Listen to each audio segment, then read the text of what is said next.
en casa.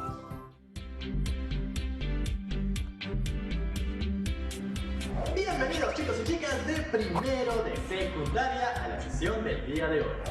¿Se acuerdan del Conde de Lemos? ¿Ya escribieron todos sus cuentos como yo hice con el Caballero Tocino? Estoy seguro de que así fue. Pues agárrense, porque ahora vamos a volver a viajar en el tiempo para seguir con la biografía de Abraham Valdelomar, uno de los escritores más importantes en la historia del Perú. Ya tuvimos un poco acerca de su infancia y la importancia que tuvo su madre en su vida. Sabemos también acerca de los años en los que vivió en Pisco, su etapa escolar en Lima y su etapa universitaria. Lamentablemente, Valdelomar falleció muy joven, pero dejó tras de sí una gran colección de obras que influyen hasta el día de hoy en la literatura peruana. Ahora vamos a sumergirnos un poco más en su vida adulta, así que saquen la pluma y el tintero y apunten. ¿Qué características de la personalidad de Abraham Valdelomar y qué hechos de su vida fueron representativos en su adultez? ¿Por qué fue importante el Palais Concert en la vida de Abraham Valdelomar? ¿Por qué él fue tan representativo en el Palais Concert? ¿Por qué fueron tan importantes los viajes o giras de Valdelomar al interior del país?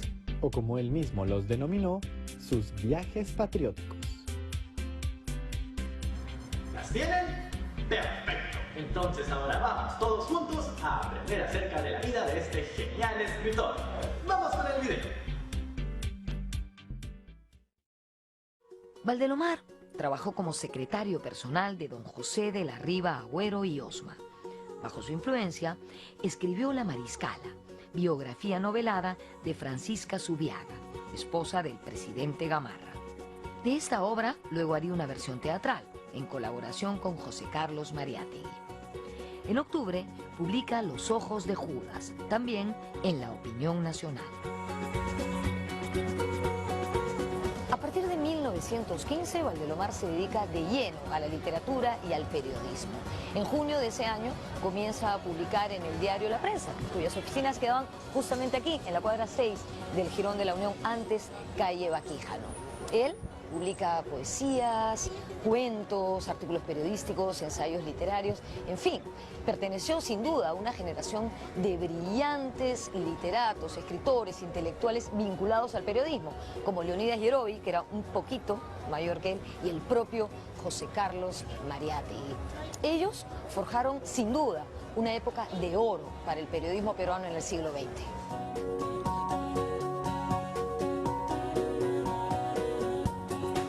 Y él es el primero que logra crear una sección cultural que ahora nos parece tan obvio y tan normal, pero donde haya creación. No solamente eran columnas en las que se dice que se exhibió, que se dijo en el teatro o que el libro está en venta, sino hay comentarios extensos, hay capítulos de novelas, cuentos completos y intercambio de opiniones sobre creación y fragmentos de libros.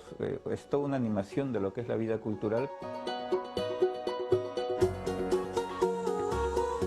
Al doctor Valega le mandó una carta a Valdelomar en que le dice: yo he sacado a los escritores peruanos de la cocina y los he puesto en el salón porque la gente no los respetaba y ahora la gente ha aprendido a respetar a los escritores.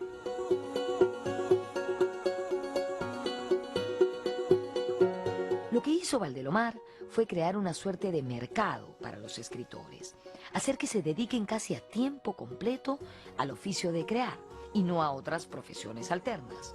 Del mismo modo, viaja a provincias y promueve a los grupos de intelectuales de las regiones. Valdelomar era un gran conferencista. Él inaugura una tradición del intelectual que da charlas, da conferencias a lo largo de todo el país, donde la gente acude a verlo, a escucharlo y paga su entrada para hacerlo. Esto era algo novedoso, nunca antes de él había ocurrido.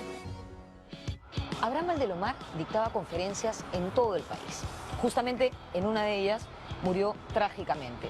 Pero de eso les voy a hablar más adelante. Una de sus charlas más famosas tuvo lugar aquí, en el Palacio de la Exposición, actual Museo de Arte de Lima. Valdelomar era un espectáculo cuando se presentaba, no solamente por el contenido de lo que decía, sino por su forma de expresarlo. Era un maestro del oratorio, una especie de estrella de las letras. Decía Luis Alberto Sánchez que cuando se presentó aquí, entró al lugar, luego de los aplausos, sereno y radiante, y con la cara muy empolvada, probablemente para parecer más blanco. La introducción a esa conferencia decía así: yo habría querido, mis jóvenes amigos, que esta plática amable se realizara a la orilla del mar, bajo el cielo hondo y azul, en un crepúsculo ebrio de color y de nobles pensamientos. Allí, mientras las ondas tejieran sobre la arena movediza sus finos encajes complicados, mis palabras tocarían vuestros juveniles corazones y vuestros cerebros, aptos para la idea nueva, clara, concisa y fuerte.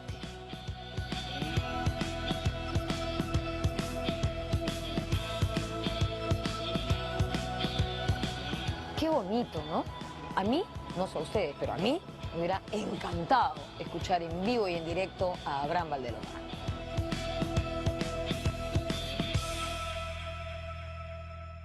Tenemos un líder de la generación previa a 1920 y que ayuda a que surja una nueva mentalidad intelectual en Lima y en las provincias, y bajo características sobre todo populares. Ya no es la intelectualidad aristocrática, ya no son los poetas de rancios apellidos, es la gente de clase media y clase media baja que llega a la universidad, incluso con raíces andinas, y que dan un nuevo color, una nueva tónica a la creatividad en el Perú.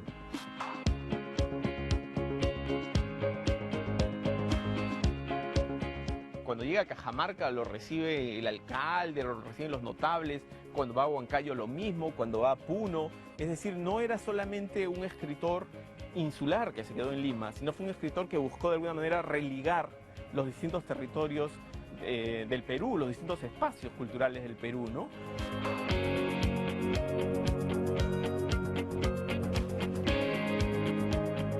En la prensa, Valdelomar también publica sus crónicas frágiles, donde se hace conocido con el seudónimo El Conde de Lemos.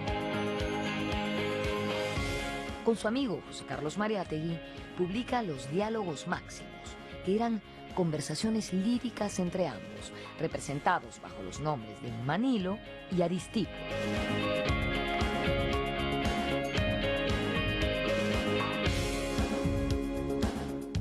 Mariátegui era el Aristipo, que era el discípulo, y Manlio era el filósofo, el maestro aristotélico, que era Valdelomar, y eran unos duelos de sarcasmo, ¿no?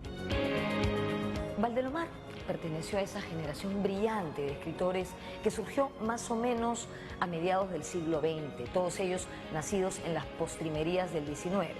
César Vallejo, por ejemplo, nació en 1892, José Carlos Mariátegui en 1894. Valdelomar sí era un poquito mayor, porque había nacido en 1888. Me encuentro en este momento en la casa de Mariátegui, en el Jirón Washington, en el centro de Lima. En esta casa nunca se encontró con Valdelomar, porque la compró después de que éste hubiera muerto. Ellos tuvieron una relación de profundo respeto y admiración.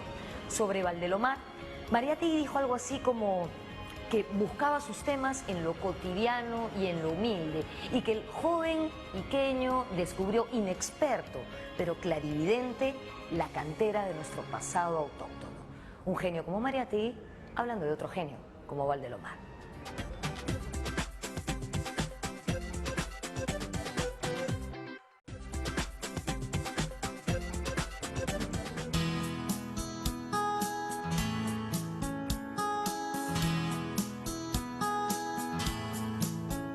Y eso creó un ambiente limeño nuevo, porque de origen provinciano, Valdelomar, Mariátegui, todos estos jóvenes escritores, a la vez daban ellos un nuevo sabor a Lima, ¿no? Un sabor irreverente, travieso, y esto es bastante interesante.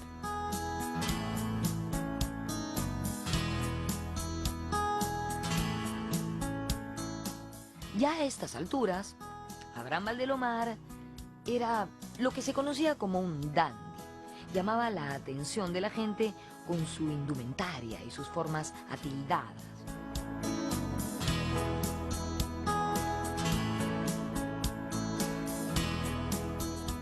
Una de las características del dandismo era usar ropa apretada, ceñida, de colores más audaces de lo común, muchos adornos, chalinas, pañolones, cadenas, medallas, cosas de distinto color que no hacían juego uno con el otro.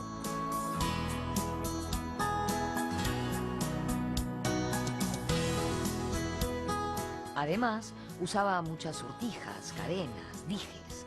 Él es justamente quien trae esta moda cuando vuelve de Italia.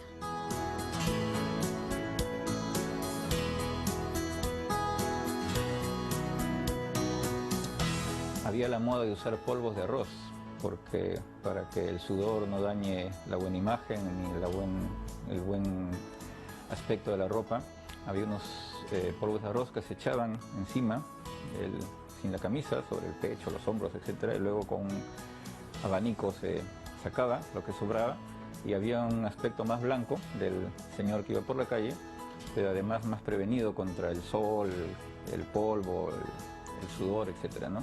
Y esta costumbre, que era de gente muy especial en Europa, la trae Valdelomar.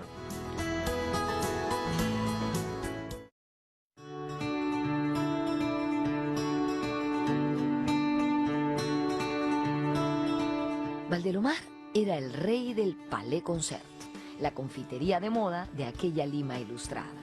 Sus públicas improvisaciones poéticas y sus galanterías eran celebradas por toda la juventud intelectual de la época, que se congregaba asiduamente en ese lugar.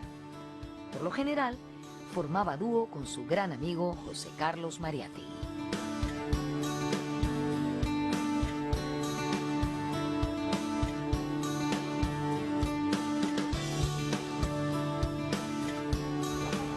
En la Lima de Valdelomar brillaba el Jirón de la Unión como el centro de la ciudad, y especialmente este lugar, el Palais Concert, que era el núcleo de la movida, el point de ese entonces. Era una especie de confitería o salón de té que reunía a lo más selecto de la bohemia de esos años. ¿Y quién era la figura principal de todos estos jóvenes ilustrados, llenos de inteligencia y audacia literaria? Nada menos que el conde de Lemos, Abraham Valdelomar.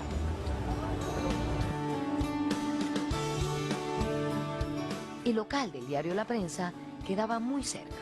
Todos los periodistas e intelectuales de allí iban y venían de la redacción al Palais Concert y del Palais Concert a la redacción.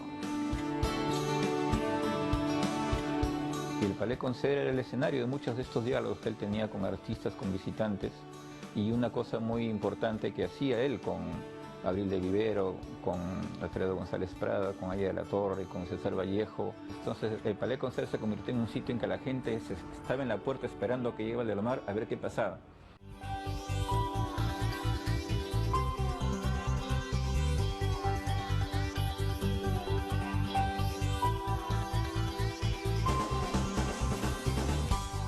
Luego de su época de gloria, el Palais Concert ha tenido varios inquilinos, desde una discoteca de movida subterránea hasta una tienda por departamentos, que es quien lo ocupa hoy en día.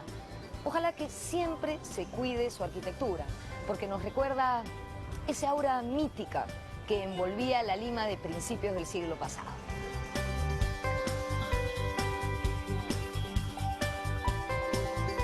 Valdelomar era muy afecto a construir frases, a sorprender a su interlocutor. Y una de las cosas que hacía él, aparte de estas escenas en el Palais Concert, es él mismo tildarse de genio, de gente sobrenatural, de persona muy especial. Y decía, por ejemplo, mire estas manos son creadoras, estas manos son especiales, estas manos son mías, ¿no? En 1916 fundó Colónida, revista literaria donde dirigió 3 números. Valdelomar encabezó el movimiento intelectual del mismo nombre, Movimiento Colónida, que cohesionó a toda una generación de artistas y escritores en torno a la ruptura con el academicismo hispano y la libre renovación de temas y estilos. Colónida convocó a las juventudes provincianas a compartir su empeño. Colónida es un nuevo formato en las revistas literarias, ¿no? Una revista que apuesta exclusivamente por la dimensión estética de la literatura, que está muy influenciada por las ideas y la literatura francesa, y principalmente en la literatura francesa y la literatura italiana, ¿no? Esta oligarquía culta, digamos, que se manejaba con ciertos parámetros, es desafiada por estos jóvenes migrantes que quieren afirmar una identidad moderna distinta a la de ellos, ¿no? Y en ese sentido, Colónida, aunque es muy breve, son 4 números solamente, dura pocos meses. En 1916 publicó una selección de sus poemas en el volumen colectivo Las Voces Múltiples. En él aparecieron sus poemas más conocidos, Tristitia y El hermano ausente en la cena pascual. Luego, Colónida anuncia la aparición de su libro de cuentos Los hijos del sol. Estos cuentos son muy interesantes porque todos tienen la temática, el mundo representado es el incaico, pero expresan dilemas contemporáneos. Y entonces es como que lo incaico fuera solamente un escenario para narrar dilemas y conflictos que lo atormentaban a él allí, en la Lima de inicios del siglo XX, ¿no?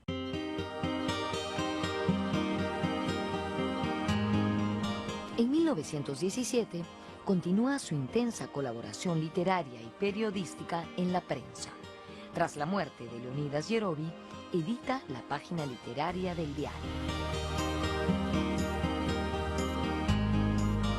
De alguna manera, Valdelomar hereda la posición de Yerovi en la prensa, que era el periódico más importante y el que aglutinaba a los mejores escritores en ese momento, ¿no? En agosto de 1917, publicó en la revista Mundo su cuento Evaristo, el sauce que murió de amor. Valdelomar también practica el cuento con elementos fantásticos, como es el hipocampo de oro, o Evaristo, el sauce que murió de amor. Entonces, no es solamente un registro realista, criollo, sino también es estos elementos fantásticos. A principios de 1918, renuncia a la prensa. En abril, aparece su libro de cuentos El Caballero Carmelo. Luego, hace una gira por el norte del país, dictando conferencias. Visita lugares como Salaberry, Pacasmayo, Cajamarca, Chetén, Guadalupe, Chiclayo, Catacaos, Piura, entre otros. En diciembre termina el ciclo de conferencias y retorna a Lima. Por ese entonces, Vallejo ya está publicando sus poemas en Lima, pero aún no es aceptado por el círculo intelectual capitalino. Valdelomar se convierte en su apoyo, lo ayuda para que escriba en periódicos, para ser maestro de colegio, para sostenerse y difundir su obra literaria. Aparte de ser su amigo y su difusor y defensor de la calidad de su poesía, ha sido un amigo personal muy leal a Vallejo. Y ambos representan, el que hayan tenido contacto representa un momento muy interesante de la creatividad de la nueva generación literaria de entonces, ¿no? En febrero de 1919, Valdelomar inicia una gira por los departamentos del sur. Planea llegar hasta Bolivia. Esta vez, su periplo recorre Moquegua, Arequipa, Puno, Cusco y Pisco, donde es elegido diputado regional.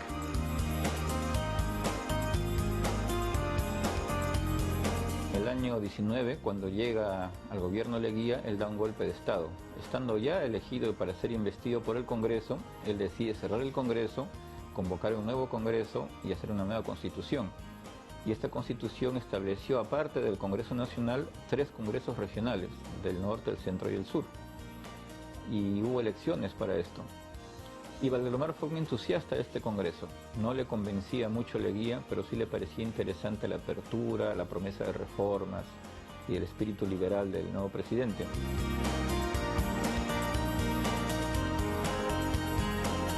A fines de octubre llega a Ayacucho, ciudad escogida como sede del Congreso Regional del Centro.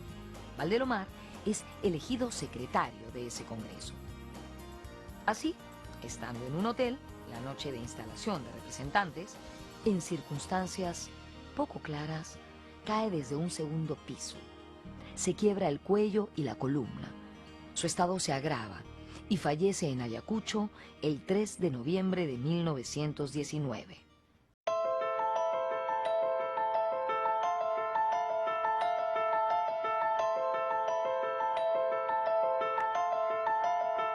Muerte y además esa cosa tan horrible, porque yo estaba en Ayacucho, en el sitio donde se cayó.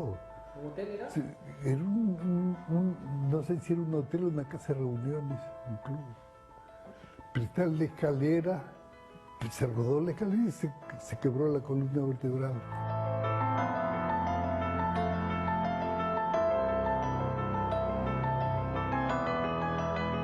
Dos días después, es enterrado provisionalmente en el cementerio de esa ciudad. Después, trasladarían sus restos a Huancayo a lomo de mula y de Huancayo hasta Lima en tren.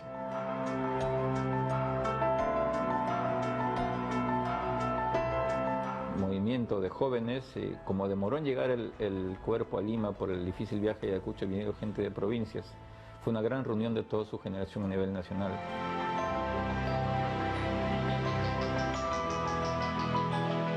El 16 de diciembre, Valdelomar es enterrado en un nicho en el Cementerio General de Lima.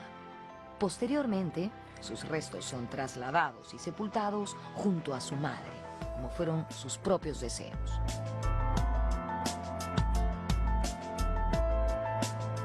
Hubo grandes discursos, grandes homenajes y fue, digamos, un acontecimiento doloroso y a la vez significativo en ese momento, ¿no?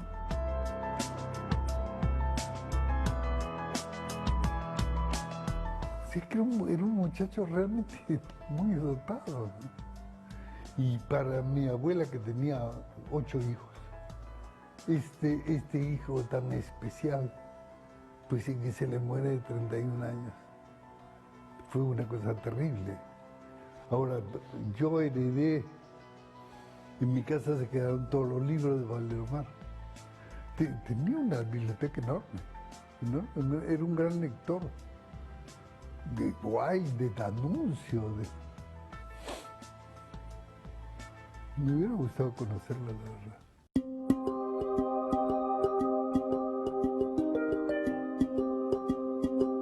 Un día después de la muerte de Valdelomar, César Vallejo, abatido, escribió en la prensa lo siguiente: Abraham Valdelomar ha muerto, el hombre bueno e incomprendido, el niño engreído, con noble y suave engreimiento, el mozo luchador, el efebo discutido del arte, vencedor de la muerte y del olvido.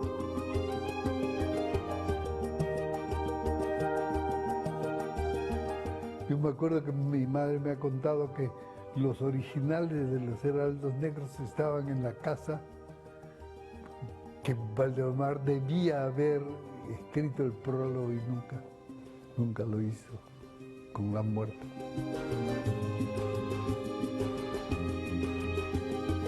Es un escritor que, a pesar de que es muy leído, no ha sido suficientemente interpretado y pensado.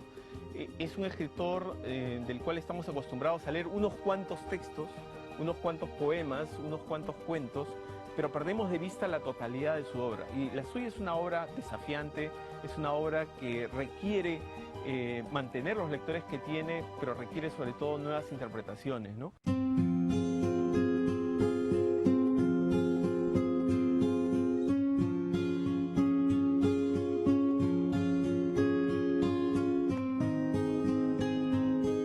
Luego de haber repasado la vida de Abraham Valdelomar, nos parece increíble todo lo que hizo habiendo vivido solo 31 años.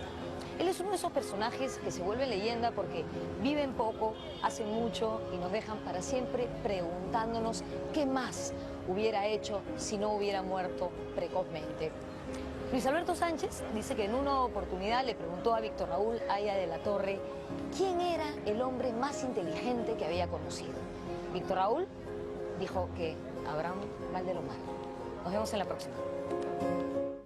Hemos visto que Valdelomar tenía una personalidad singular, cuidaba muchísimo su imagen, la manera en la que vestía, y esto se puede ver en la importancia que tenía el Palais Concert en su vida, pues ahí se reunía junto a todos los intelectuales y personas importantes de la época, escritores y artistas, entre muchos otros.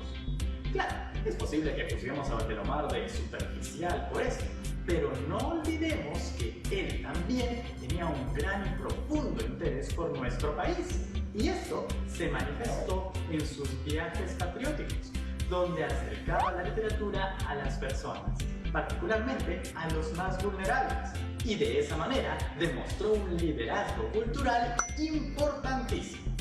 ¿No les parece? Y por ahí es que va el reto del día de hoy. Quiero que respondan a la siguiente pregunta.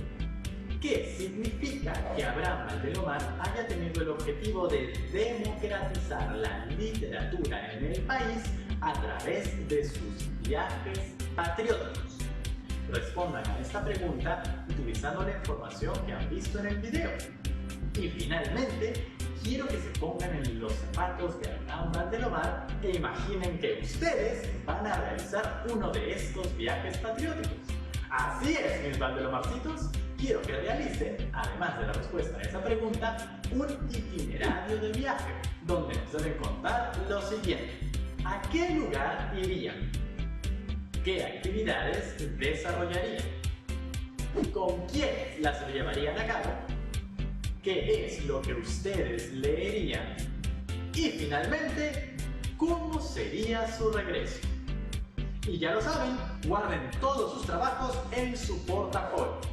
Quién sabe, más adelante valen muchísimo e incluso podrían poner nuestros rostros en el billete del futuro de 500 soles. Eso fue todo por hoy. Nos vemos en la próxima sesión. ¡Chao, chao!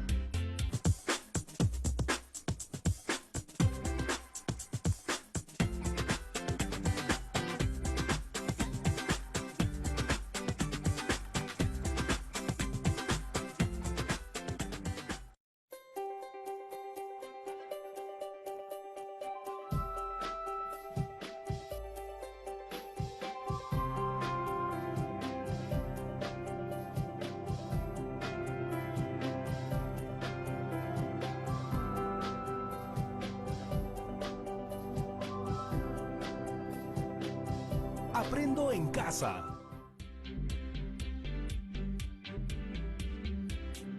Hola chicas y chicos, bienvenidas y bienvenidos a un nuevo programa de Aprendo en Casa. Hoy revisaremos el área de comunicación para segundo de secundaria. En la clase de hoy seguiremos desarrollando la comunicación oral a través de la escucha activa del video documental sobre los ambulantes de Lima. Tú ya sabes un poco más de esto porque lo vimos en la clase anterior, donde conocimos un poco más de la historia de estos comerciantes desde la colonia hasta la República. Recordarás que los pregoneros fueron los antecesores de los que ahora conocemos como ambulantes. Ellos se encargaban del comercio temporal o el comercio ambulatorio. Tal como vimos, eran tres los pregoneros más conocidos. El mercachifle, que vendía productos al por menor, la recaudera, que vendía en las plazas de Lima, y los regatones, que eran intermediarios minoristas. Ellos compraban un producto a bajo precio y lo vendían a un costo mayor. También pudimos conocer que se dieron una serie de regulaciones, como controles y pagos, pero también una gran adaptación según la demanda, la coyuntura y la época del año. Y es que los comerciantes y vendedores nacionales siempre se están reinventando. El día de hoy seguiremos aprendiendo sobre la historia de estos ambulantes y además podrás responder algunas preguntas al término del video. Pero antes, no te olvides de traer lápiz y papel. ¿Listas y listos? Muy bien, aquí van las preguntas. ¿Cuál es la relación entre el boom gastronómico y el comercio ambulatorio? ¿Cuál es la relación entre el mercado central, polvos azules, gamarra y el comercio ambulatorio? ¿Qué cambios encuentras entre el comercio ambulatorio de la época de la colonia, el virreinato y la república hasta la actualidad? ¿Qué significa que los ambulantes leen el mercado? Ahora sí, atenta y atento que aquí va el video.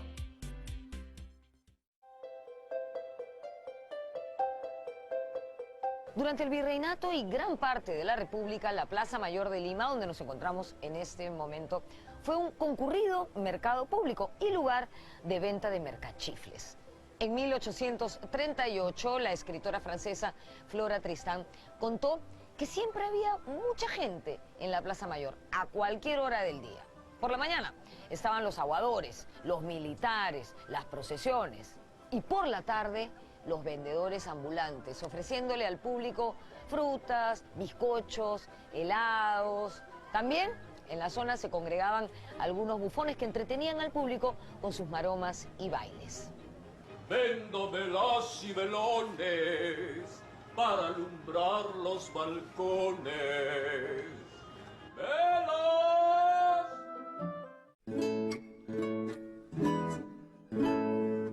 En 1844, el viajero francés Max Radiguet contó cómo en el centro de la Plaza Mayor existían vendedores ambulantes que ofrecían guisos incandescentes y bebidas refrescantes.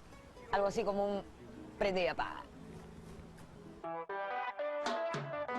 El boom gastronómico que vive hoy la capital y todo nuestro país le debe mucho al comercio ambulatorio. Toda la cadena que sostiene la gastronomía, que viene desde la producción misma de los alimentos, su comercialización de mayoristas a minoristas, a los mercados, a los supermercados, hasta la llegada a la mesa, pasan por toda una cadena que mezcla lo informal y lo formal en toda la cadena, ¿no? Pero quizás algo que es bien importante considerar es que mucha de la creatividad de lo que nosotros ahora reconocemos como lo que distingue nuestra gastronomía se creó, se innovó, no en las grandes cocinas de chef, sino muchas en las calles, ¿no? En la venta ambulatoria, precisamente, ¿no? Todos los combinados, por ejemplo, si, quizás recuerdes, pero se inventaron en las carretillas de los ambulantes en el centro de las ciudades.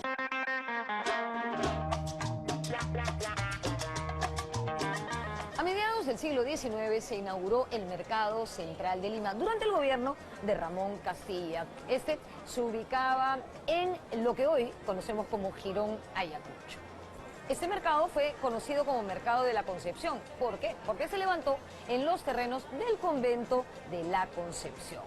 A pesar de que se presentó como un mercado sumamente moderno, al poco tiempo de su inauguración tuvo serios problemas de insalubridad y desorden. Según algunas investigaciones, al poco tiempo de su inauguración, las inmediaciones del lugar se llenaron de ambulantes y de comercios que vendían productos o comida, convirtiendo a toda la zona en un espacio intransitable y lleno de basura.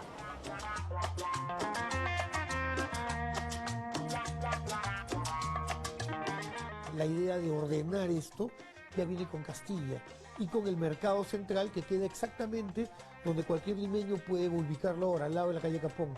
O sea, confiscan ese convento, lo convierten en un mercado para modernizar la ciudad, pero para evitar ese caos que se estaba viviendo de que tú podías encontrar.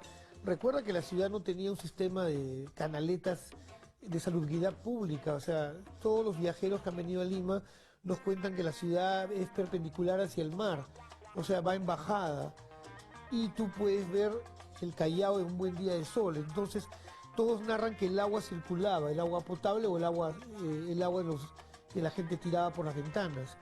Pero en todo caso siempre había basura. El tema de los aniegos, el tema de cómo desatorar las canaletas, está vigente desde la época de Virrey Amat hasta la época del reglamento de policía de Gamarra.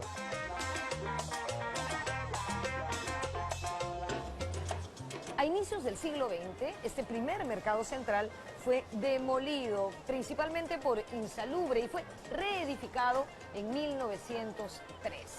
Este nuevo mercado se convirtió en uno de los más modernos de la época por su arquitectura y su distribución. abasteció de productos de primera necesidad a los habitantes de Lima hasta el año 1964, donde se consumió debido a un incendio. 3 años más tarde, en 1967, Luis Bedoya Reyes construyó el actual edificio del Mercado Central y lo bautizó como Mercado Central Ramón Castilla. Hoy se llama Mercado Municipal Gran Mariscal Ramón Castilla.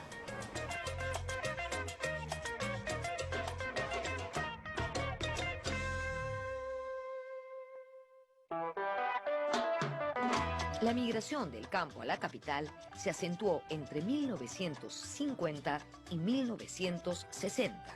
Y para la década de 1970, cuando el crecimiento del comercio informal ya era una realidad, se crearon la Asociación Nacional de Vendedores Ambulantes del Perú, el Comité para la Unificación y Organización de los Vendedores Ambulantes del Perú y la Federación Departamental de Trabajadores Vendedores Ambulantes de Lima.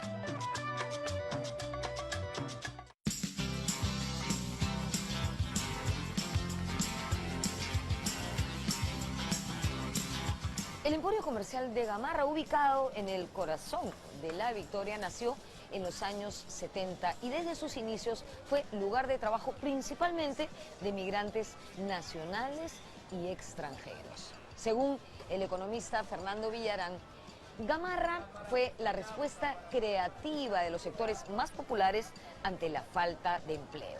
Aquí se forjaron pequeños, medianos y grandes empresarios textiles que a lo largo de los años construyeron galerías llenas de tiendas y talleres. Muchos de estos empresarios comenzaron como vendedores ambulantes. Y es que sí, durante décadas los vendedores ambulantes coparon las cuadras de este famoso jirón victoriano. Y eso, evidentemente, generó caos, inseguridad, suciedad, etc. De todas las razas y de todo color, consumir creencias y modo de pensar. El hecho de que en Gamarra, en cualquier otro lugar, haya una gran cantidad de ambulantes, no es porque los ambulantes decidieron que esa sea una zona comercial, sino porque el flujo de gente contribuye a que surjan ambulantes, ¿no? Y hay cosas que son bastante lógicas y que tienen que ser resueltas. Por ejemplo, la gente que va a comprar o la gente que viaja en un medio de transporte no se va a bajar de su autobús o no va a cambiar su ruta de compras para comprar agua. Necesitas encontrar agua en el camino, ¿no? No vas a entrar a un restaurante para comprar agua porque incluso es más caro que si la compras en la calle. Entonces lo que ocurre normalmente es que la demanda, la llegada de personas genera una demanda de productos que tiene que ser resuelta, ¿no?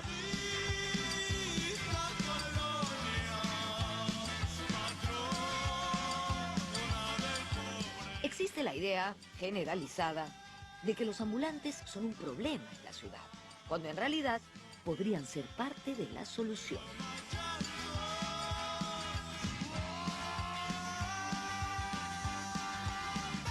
El tema de, por ejemplo, que sean incluidos en esta parte del sistema de vigilancias que deben haber en la ciudad, ¿no? Generalmente una calle con más personas que permanentemente están trabajando ahí suele ser más segura, ¿no? Tienes a quién recurrir en caso de pase alguna situación, generalmente están coordinados en comunicación conocen, por ejemplo, el personal de seguridad de la zona, sea privado, sea público, pero no son tomados en cuenta para estas medidas, ¿no?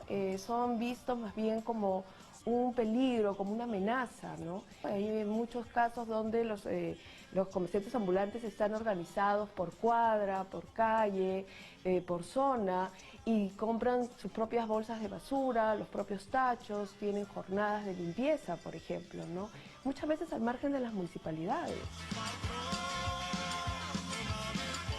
El término informal fue acuñado por primera vez en 1972 en un informe de la OIT, la Organización Internacional del Trabajo, en referencia a un país del África, Kenia. El fenómeno del comercio ambulatorio, el fenómeno informal, que es, digamos, el más grande, es algo que ocurre en todo el mundo y uno lo puede encontrar. Es un fenómeno principalmente urbano, se concentra en las grandes ciudades y está relacionado con la manera en que se estructura nuestra economía, ¿no? Se produce un porcentaje muy pequeño de empleo formal, de trabajo decente, ¿no? Que se sostiene por estos gran sector de la población que más bien está nutriendo nuestra economía, pero desde la informalidad.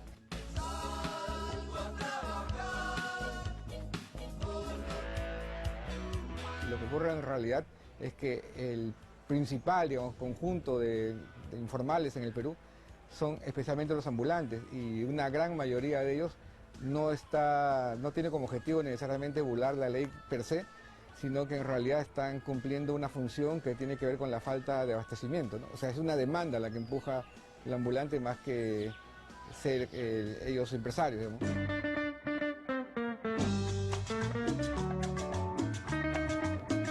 Tenemos que pensar que la economía formal y la informal es parte de la misma, ¿no?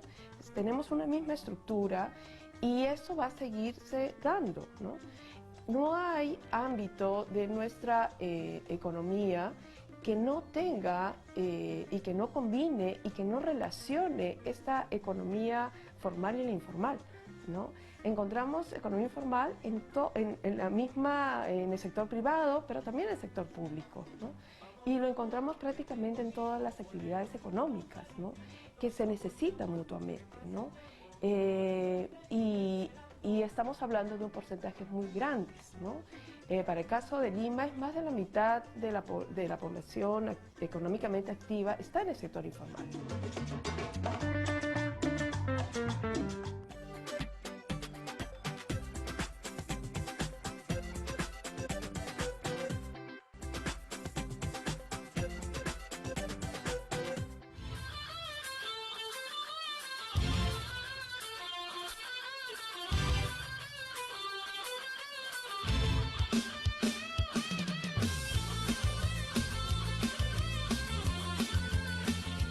En la década de 1980 se produjo una crisis generalizada que trajo consigo una masiva migración del campo a la ciudad.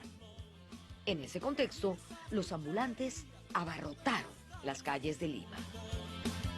Persiguen la primera venta, las calles están repletas, impulsa el triciclo ambulante llamado Perú. Esa migración y ese crecimiento del comercio ambulatorio en la ciudad no solamente se produjo por efectos de este desplazamiento, sino también por el crecimiento de una demanda urbana, ¿no? Cada vez más insatisfecha por los medios, digamos, oficiales de comercio, ¿no? Y que es cubierta por medio de los ambulantes. Por otro lado, también una decadencia general del Estado peruano a nivel nacional y a nivel local, que lo que trajo como consecuencia es que el control de las calles dejó de ser, vamos, de ser eficiente por parte del Estado, y eso permitió la expansión del comercio informal, ¿no? Poco pudieron hacer el gobierno central y los gobiernos locales para encarar el desborde de ambulantes en la ciudad de Lima.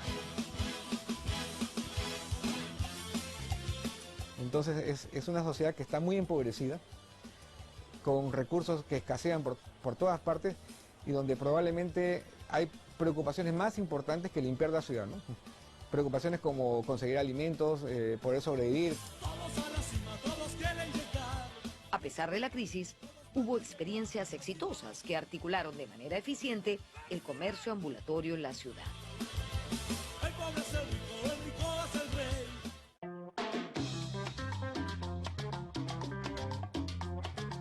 Estamos en la Alameda Chabuca Grande, a espaldas de Palacio de Gobierno, al lado del río Rímac. Durante años, este lugar se conoció como Campo Ferial Polvos Azules. En 1981 se dispuso la reubicación de miles de ambulantes que trabajaban en las calles del Cercado de Lima por disposición del alcalde Eduardo Orrego. Al principio, como imaginarán, ante cualquier cambio, todo fue un desorden, un caos. Los ambulantes comenzaron a ofertar sus productos en el piso, en lo que popularmente se bautizó como bazar suelo. Con el paso del tiempo, el campo ferial Polvos Azules se convirtió en el mercado más pujante y visitado de Lima, y los ambulantes se convirtieron en prósperos comerciantes. Ya no eran ambulantes, es cierto. Sin embargo, la informalidad seguía reinando.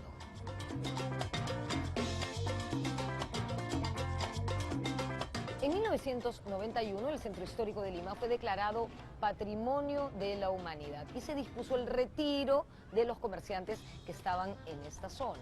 Ellos, por supuesto, se negaron e hicieron una propuesta. Imagínense el poder económico que tenían, que ofrecieron techar el río Rímac entre el puente Santa Rosa y el puente de Piedra. Finalmente, el 1 de enero de 1993 se produjo un incendio que redujo a cenizas el campo ferial de Polvos Azules. Los comerciantes se vieron obligados a abandonar el centro de la ciudad. Sin embargo, adquirieron un local en la cuadra 4 de Paseo de la República, en el distrito de La Victoria, donde se ubican hasta el día de hoy. Además de Polvos Azules, podemos mencionar similares ejemplos exitosos.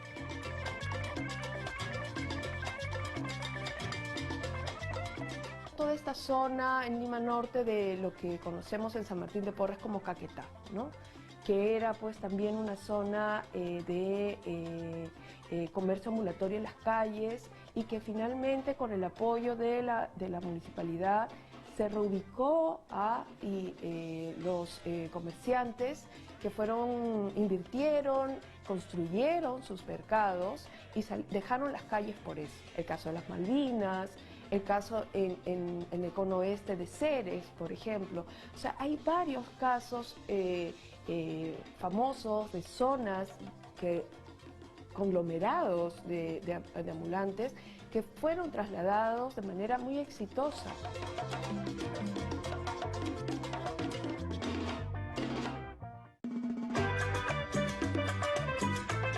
Por años, los vendedores ambulantes tomaron el centro de la ciudad de Lima.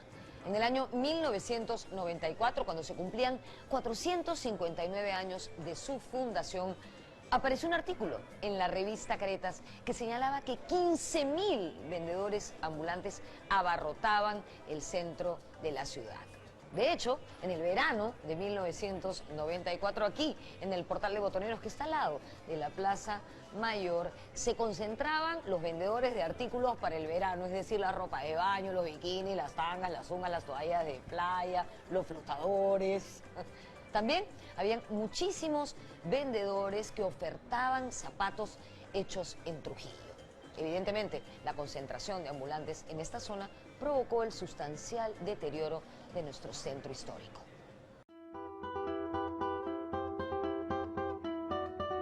Entre los años 1996 y 2002, ejerció la alcaldía de Lima don Alberto Andrade Carmona.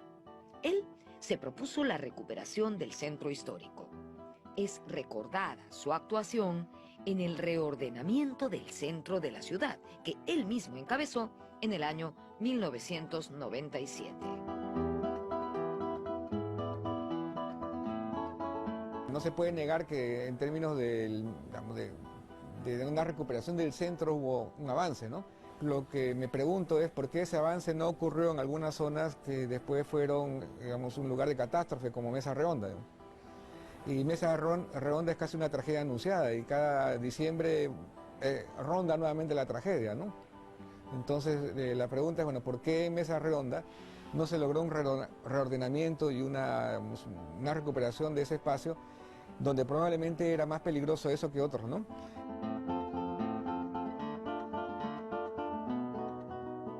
Desde Andrade hasta hoy, mucha agua ha corrido bajo el puente. Lima hoy es una ciudad que ha sido sobrepasada por el caos y por la informalidad.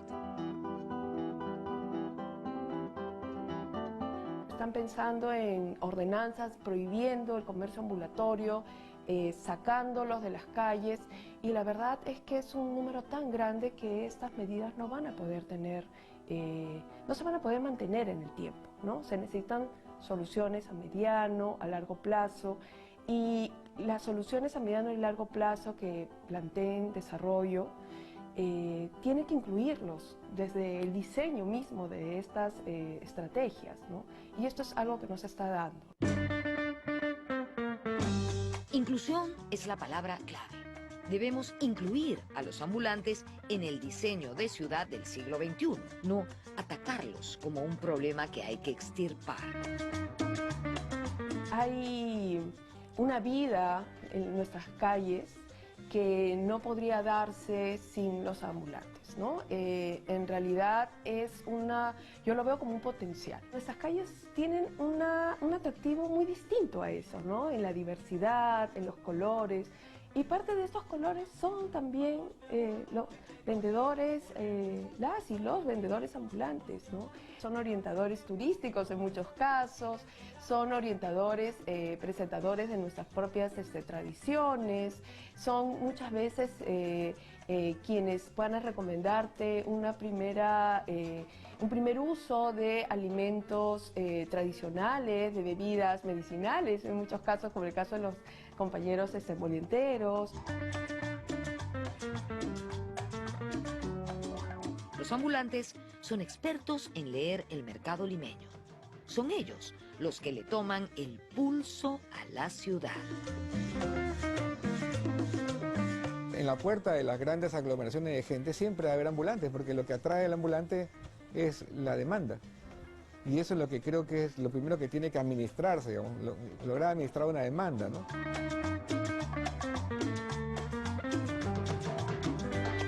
Cada vez que hay una movilización política, ciudadana, partidaria incluso, vamos a encontrar ambulantes que están ofreciendo las vinchas, los gorros, las banderas, y es porque están al tanto de qué es lo que está sucediendo en la ciudad y están muy rápidamente para responder al concierto, a la marcha, ¿no? Entonces yo creo que ahí hay un potencial, ¿no? Un potencial que las autoridades no lo ven, los planificadores no lo ven, y que se tienen que empezar a reconocer.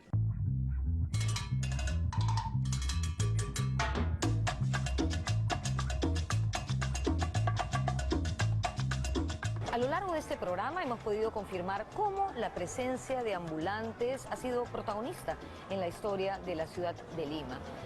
Este no es un fenómeno que va a cambiar rápidamente, porque tiene que ver con la forma como se desarrolla el Perú y cómo se desarrolla su ciudad capital. Una ciudad altamente informal, con mucho desempleo y desigualdad de oportunidades. Este asunto no se arregla solamente reprimiendo o reordenando, sino con cambios estructurales para Lima.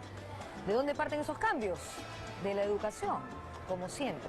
Una educación que nos enseña a ser mejores ciudadanos y a amar y respetar el espacio en el que todos convivimos y que compartimos.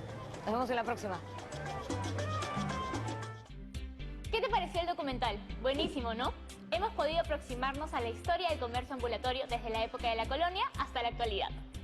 Hoy hemos podido conocer cómo la gastronomía, la industria textil y la venta de los productos en los mercados, como es el caso del boom gastronómico, Gamarra y el Mercado Central, tienen una estrecha relación con el comercio ambulatorio. Una reflexión del video sugiere que la creatividad de algunos platos que ahora conocemos se debe a estos comercios ambulantes. De seguro, muchos y muchos de ustedes han comido alguna vez un combinado o un emoliente, ¿no? Seguro también has podido notar los casos exitosos donde se ha logrado que el comercio ambulatorio se regule y los trabajadores sean trasladados a espacios formales. Hasta hoy se siguen generando regulaciones para el comercio ambulatorio, pero este sigue existiendo. Te propongo que pienses en tu distrito, ciudad o comunidad donde existe el comercio ambulatorio. ¿Conoces casos exitosos de regulación de vendedores y vendedoras ambulantes? Recuerda las experiencias de Caquetá y Polvos Azules. Si no conoces ninguna, investiga por tu cuenta y escribe un párrafo de cómo se logró esta regulación exitosa. Ahora, imagina que eres el alcalde o la alcaldesa de tu comunidad y te piden que propongas una alternativa de regulación al comercio ambulatorio. ¿Qué propondrías? Finalmente, no te olvides de poner todo eso en tu portafolio de evidencias. Nos vemos en la próxima clase.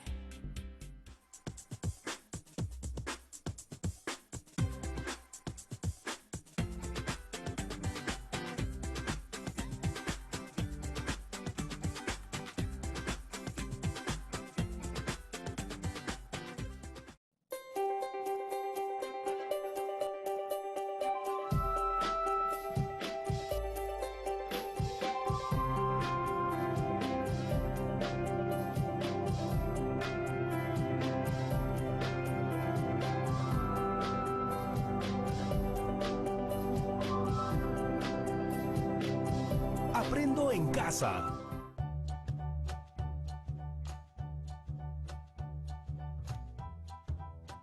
Hola chicas y chicos de tercero de secundaria. Mi nombre es Jonathan y esto es Aprendo en Casa, una iniciativa del Ministerio de Educación donde aprender es más divertido. Hoy jueves nos toca comunicación y les cuento que este programa está lleno de curiosidades. ¿Les adelanto algunas? A ver, ¿ustedes saben que en algún momento de nuestra historia hubo la posibilidad de ser gobernados por un príncipe inglés? Apuesto que no lo sabía. ¿O sabían de la participación de los ingleses en, por ejemplo, la formación de los clubes deportivos en Perú? ¿O su papel en la independencia del Perú? Además de la gran influencia que tuvieron en la conformación de varias industrias. Seguramente que ahorita ustedes se están preguntando, Jonathan, ¿pero qué estás hablando? Nada lo que dices tiene sentido. No se preocupen, que pronto todo tendrá sentido y lo descubriremos en los próximos minutos. Si quieren saber en qué se relacionan, no se muevan y vean este video que tenemos preparado para ustedes. Ah, verdad, un ratito.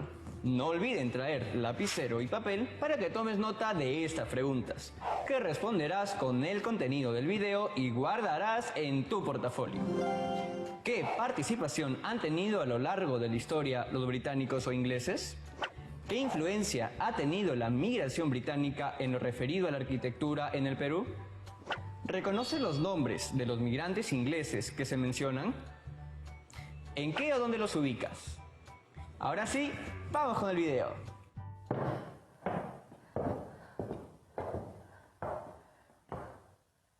¿Ser o no ser? Esa es la cuestión. ¿Qué es más noble para el espíritu? ¿Sufrir los golpes y dardos de una injusta fortuna? ¿O tomar las armas contra un océano de calamidades y haciéndoles frente, acabar con ellas? Morir, dormir, no más. Lo que acabamos de escuchar es la primera parte del famoso monólogo de Hamlet, uno de los grandes personajes de la literatura universal. Fue escrito por William Shakespeare, uno de los más grandes dramaturgos de todos los tiempos. Y Shakespeare fue inglés. ¿Por qué estamos comenzando este programa con esta cita? Porque hoy vamos a hablar de los aportes de la cultura británica a nuestro país. Si bien la inmigración británica no fue tan numerosa como la china, la japonesa o la italiana, nos dio aportes muy significativos, principalmente en los campos de la industria, el deporte y la cultura.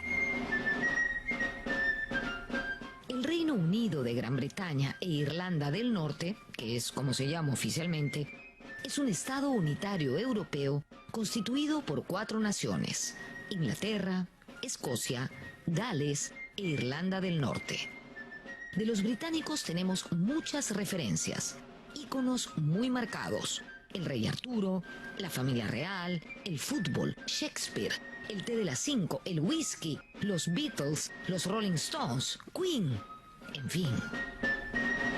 Tenemos los reyes, la vida de los reyes, las guerras. Enrique VIII con sus 6 esposas, Lady Godiva, el rey Arturo, la mesa redonda, la reina Victoria. Es inagotable en realidad la cultura británica.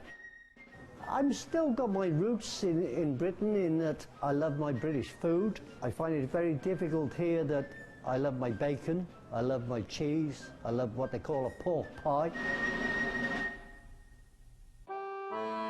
La inmigración británica en el Perú se inició de manera pequeña pero consistente desde la primera mitad del siglo XIX. Antes lo que hubo fueron intercambios y, si nos ponemos estrictos, los primeros británicos que llegaron a nuestras costas en el siglo XVI fueron piratas y corsarios, como Richard Hawkins o Francis y John Drake. Este último purgó prisión en un convento de Lima por espacio de 2 años. Más tarde, en el siglo XVIII, llegaron a América Hispana funcionarios irlandeses católicos al servicio de España.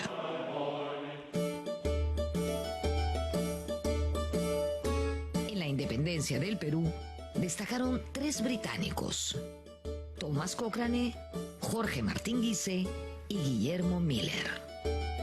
Cochrane ha armado un poco una carrera naval durante estos conflictos napoleónicos, pero también ve que para poder acceder a mayores premios, a mejores posiciones, necesita seguir incrementando su carrera, y Europa está en paz.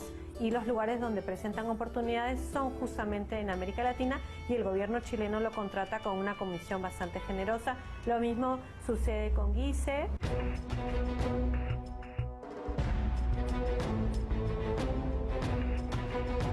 La Armada Patriota chilena que trajo al general San Martín estaba al mando de un marino británico, Lord Thomas Cochrane. En 1819, Cochrane empezó a hacer incursiones de reconocimiento en la costa peruana e incluso atacó el Callao, pero no logró someter a los buques realistas ni a la fortaleza del Real Felipe, donde yo me encuentro en este momento.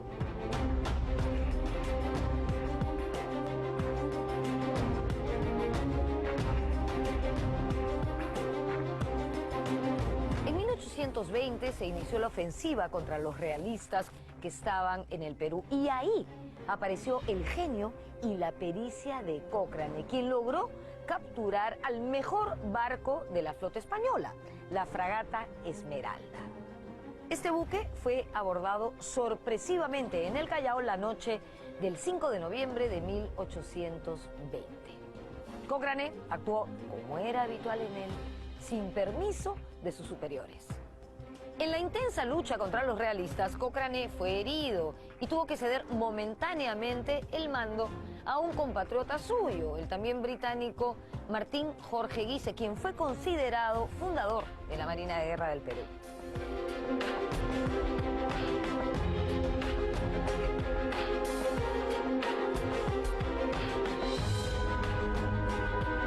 Jorge Martín Guise se afincó en Perú, se hizo católico y se casó con una limeña.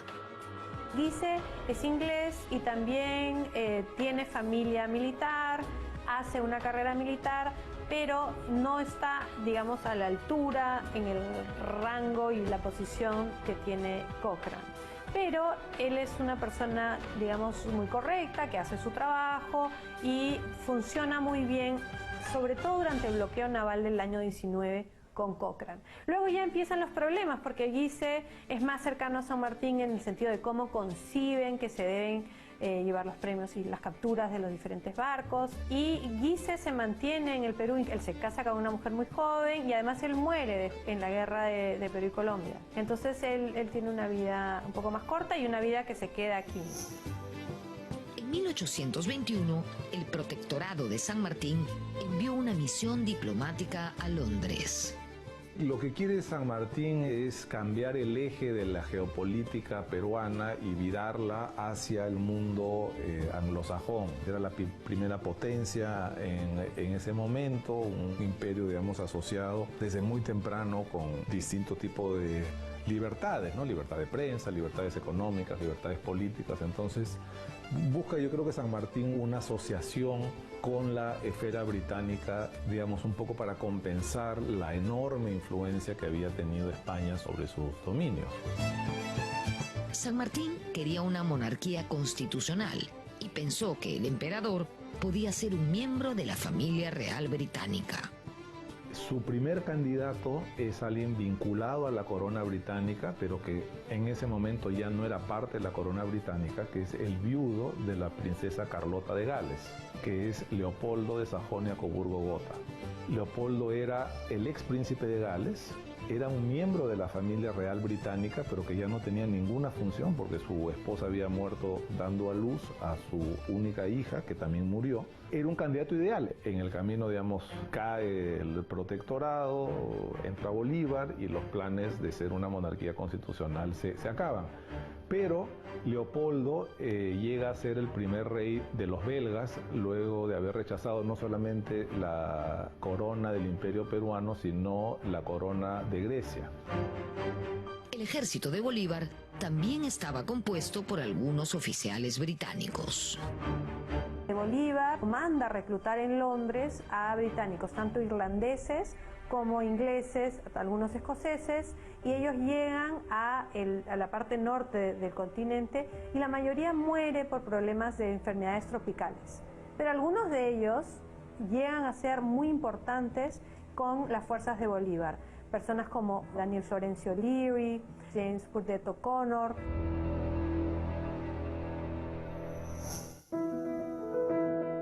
En 1823 se estableció en Lima el consulado inglés y se instalaron casas comerciales como Graham Rowe o Anthony Gibson Sons, entre otras.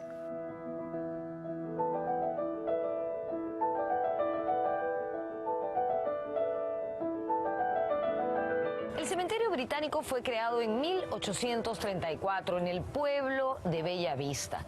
El gobierno de Luis José de Orbegoso autorizó la venta de este terreno al cónsul general de Su Majestad Británica en el Perú. ¿Con qué fin? Con el fin de que sirviera de cementerio para los residentes británicos de religión protestante.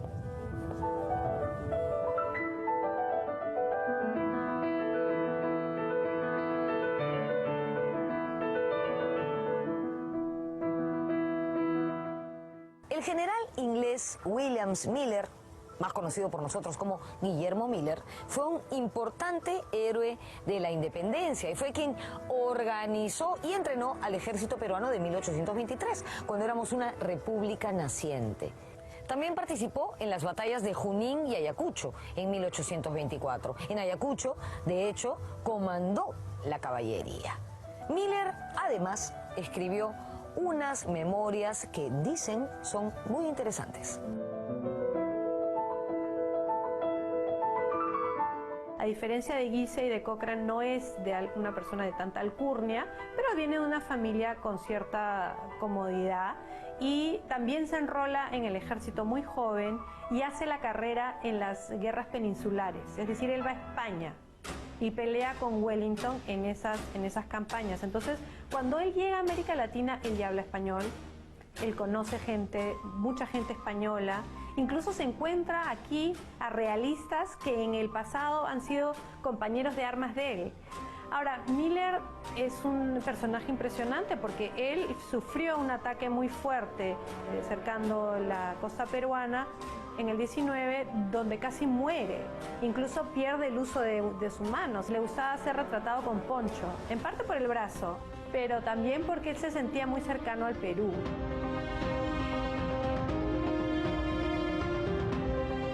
Miller pasó sus últimos años en Lima y cuando sintió cercana la muerte, pidió que lo llevaran a un buque británico que estaba anclado en el Callao. De hecho, murió en ese buque en el año 1861, cuando tenía 66 años. En su hígado se encontraron 2 balas. Miller fue enterrado aquí, en el cementerio británico, pero en 1926 sus restos fueron trasladados hasta el Panteón de los Próceres, que queda al lado de la Casona de San Marcos, frente al Parque Universitario. En este cementerio encontramos todavía un homenaje de la nación peruana a su figura.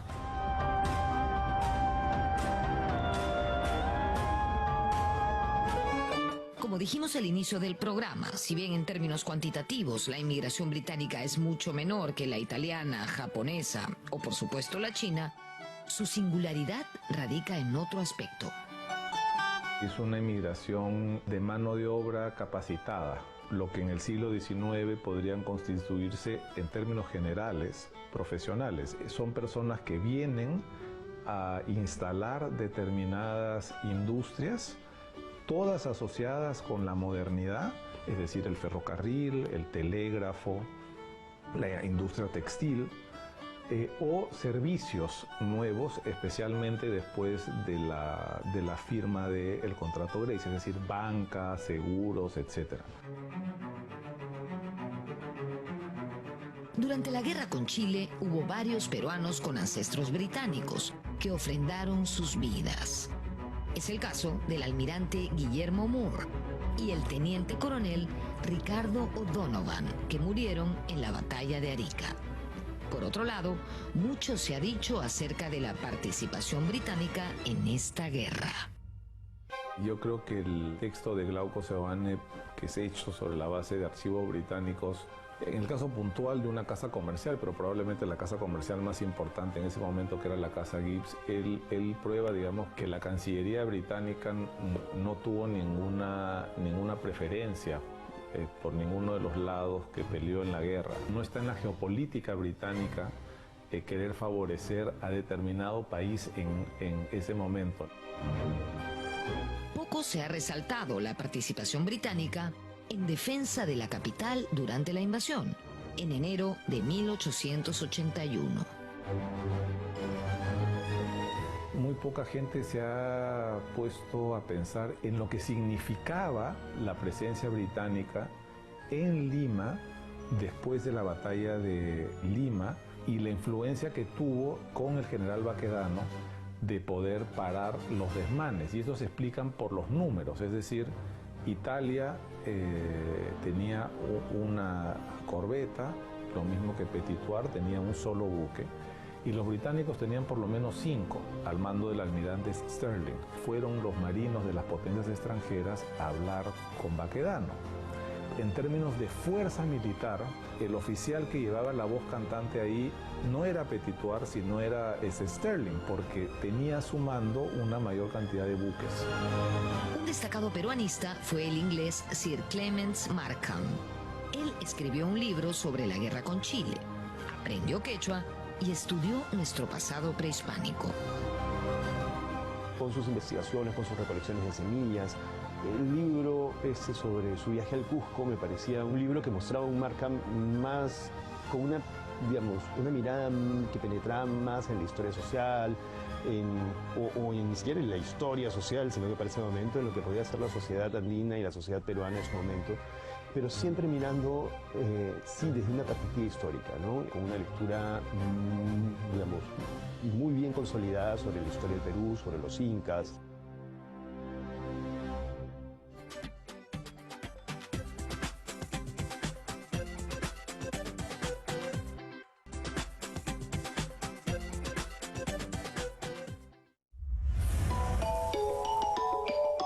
Luego de la guerra se firmó el contrato Grace, que estipulaba que los acreedores ingleses agrupados en la Peruvian Corporation se comprometían a cancelar nuestra deuda a cambio de pagos anuales, la administración de los ferrocarriles, toneladas de guano y otros beneficios.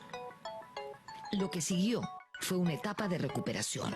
Empezaron a llegar inversiones extranjeras, parte de ellas británicas. Asimismo, en los valles de la costa norte se establecieron haciendas dedicadas al cultivo de la caña de azúcar, propiedad de inmigrantes o descendientes de inmigrantes europeos. A finales del siglo XIX, la migración británica adquiere un nuevo aire y en este periodo es que llegan las empresas de seguros, se consolida la industria textil a través de empresas como Duncan Fox. Había mucho comercio ya y casas comerciales británicas en Arequipa y casas comerciales británicas vinculadas con la industria textil. No hay que olvidarnos que la lana a través de la casa Ricketts, la casa Gibson, era controlada por estas familias británicas y después anglo-arequipeñas que controlan la producción de la lana en Puno, el procesamiento en Arequipa y la exportación en Mollendo. Entonces, muchas de las familias arequipeñas llegan a Arequipa por la industria lanar en este caso, y lo mismo en Piura con el algodón. Duncan Fox tenía importantes intereses algodoneros en Piura y la presencia de apellidos británicos en Piura como los McDonald, los Blacker, los Lee. Mi padre vino al Perú en 1919 cuando lo soltaron de la Primera Guerra y él se casó con una de las 6 hijas de su jefe en esa firma Graham Rowe, que era una firma muy grande inglesa, así que ellos importaban y ellos se llevaban de aquí piedras, minerales y otras cosas. Mi padre llegó al Perú después de la Primera Guerra Mundial, más o menos por el año 18, 19. fue contratado por la International Petroleum Company, ¿no? Trabajó varios años en Talara. Mi padre renunció a la International Petroleum para venir a Lima y fundar su propia compañía. Esta compañía se llamó Morris y Montero. Tú podrás ver acá esta placa donde dice Morris y Montero, que la guardamos como recuerdo, ¿no? Tenemos la diagonal de Miraflores, que fue construida por la compañía de mi padre.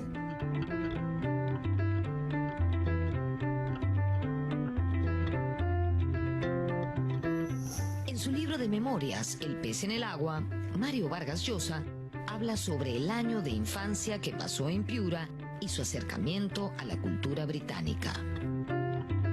Me contó mi suegra que cuando el abuelo de Mario era prefecto en Piura, la mamá fue a vivir con Mario y se hicieron muy amigas, mi suegra Pepita y la mamá de Mario, y iban juntos a los cumpleaños, y como vivían en la hacienda Yapatera y en la ciudad de Piura, en la casa Eguiguren, entonces Mario y su mamá también fueron a la hacienda. En la hacienda Yapatera de los Checa, monté por primera vez a caballo y oí hablar de Inglaterra de manera más bien mítica, pues el padre de mi amigo James MacDonald era británico, y tanto él como su esposa, Pepita Checa, veneraban ese país, el que de algún modo habían reproducido en esas arideces de las serranías piuranas. En su casa hacienda se tomaba el 5 o'clock tea y se hablaba en inglés.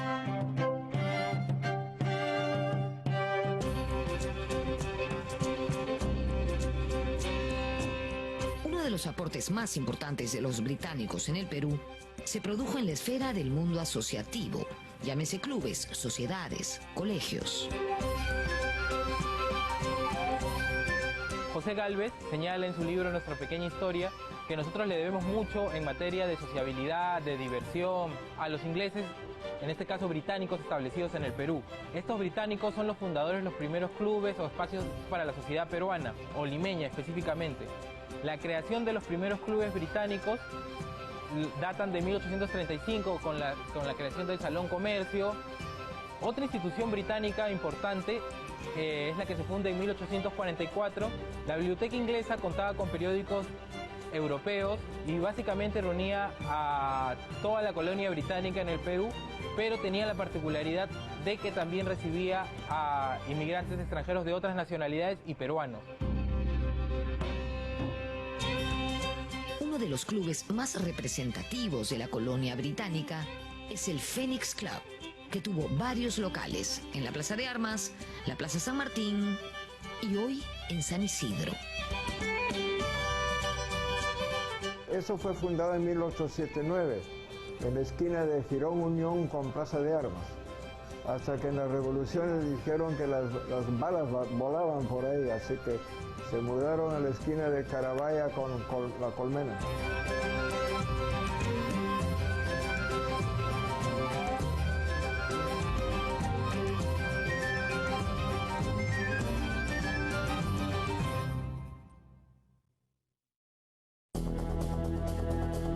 Después de la guerra, y sobre todo en las primeras décadas del siglo XX, los deportes practicados por los ingleses suscitaron un gran impacto entre los peruanos.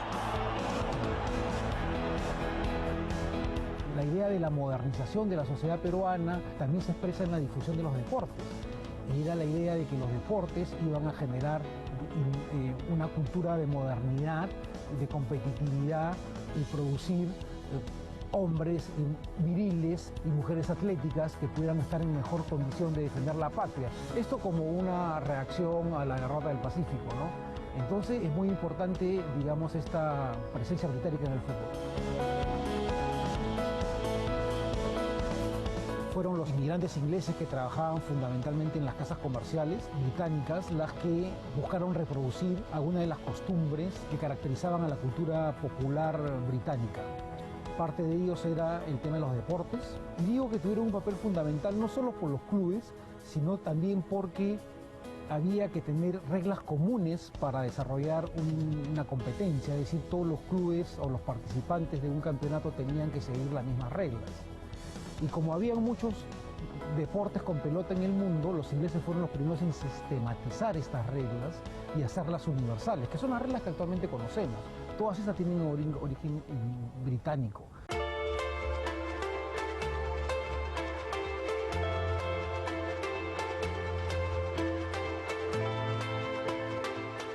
El primer club deportivo fundado por los británicos en el Perú en 1859 fue el Lima Cricket.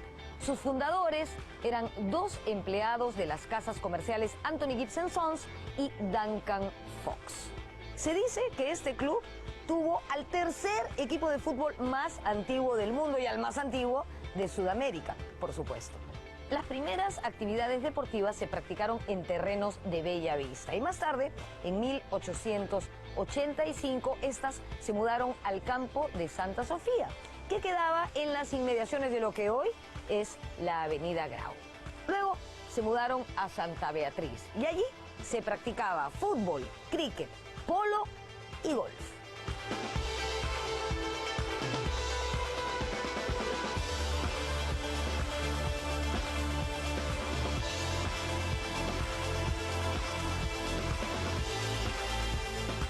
En 1906 adoptaron la denominación Lima Cricket en Fútbol Club y en la década de 1930 se trasladaron al local que ocupan hasta el día de hoy en Magdalena. Este es el pub Cricketers, o sea, el pub de los jugadores de cricket.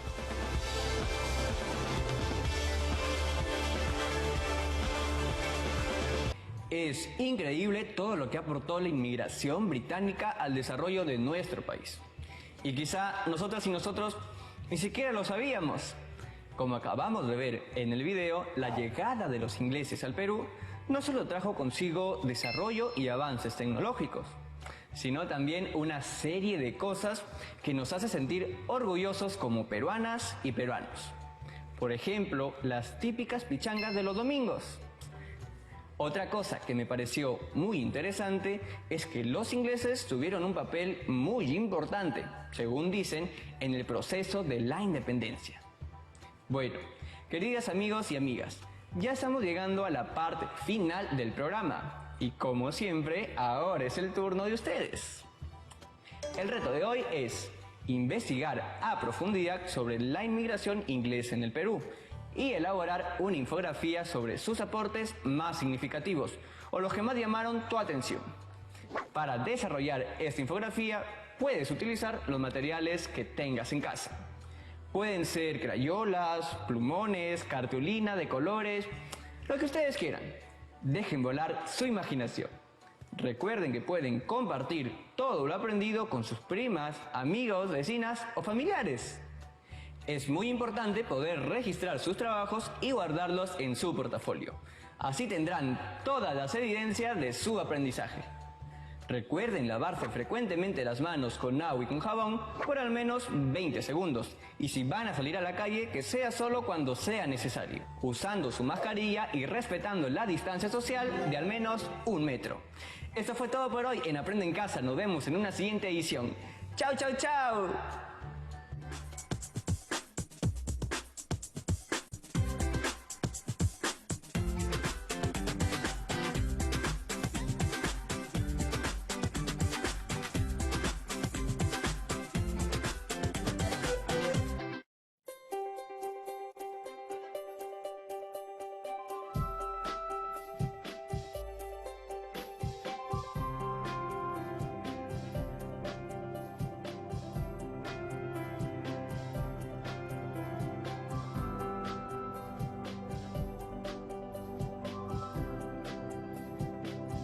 Aprendo en Casa.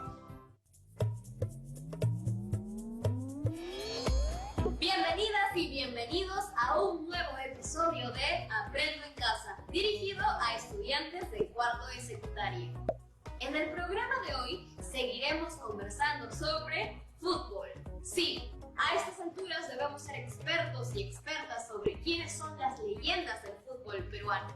En este episodio veremos a otros grandes talentos, a aquellos que hemos visto en estos últimos años y nos han emocionado con cada gol, con cada pase. Eso sí, recuerden que practicaremos la escucha activa. Para esto es clave traer papel y lápiz para que puedan tomar notas.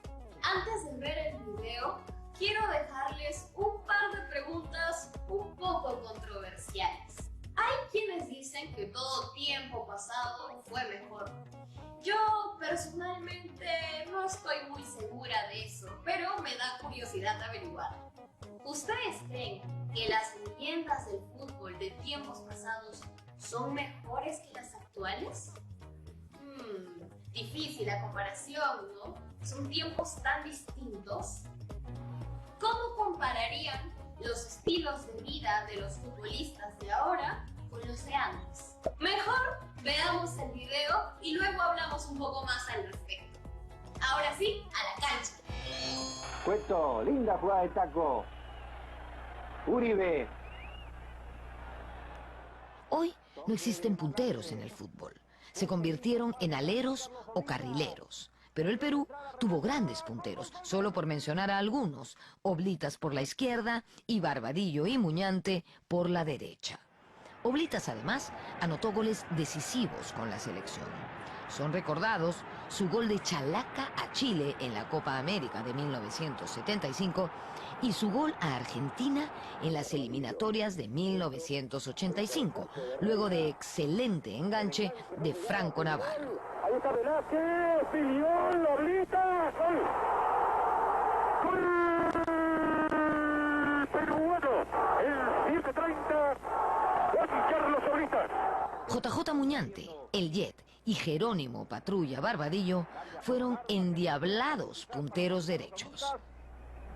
Lindo el centro.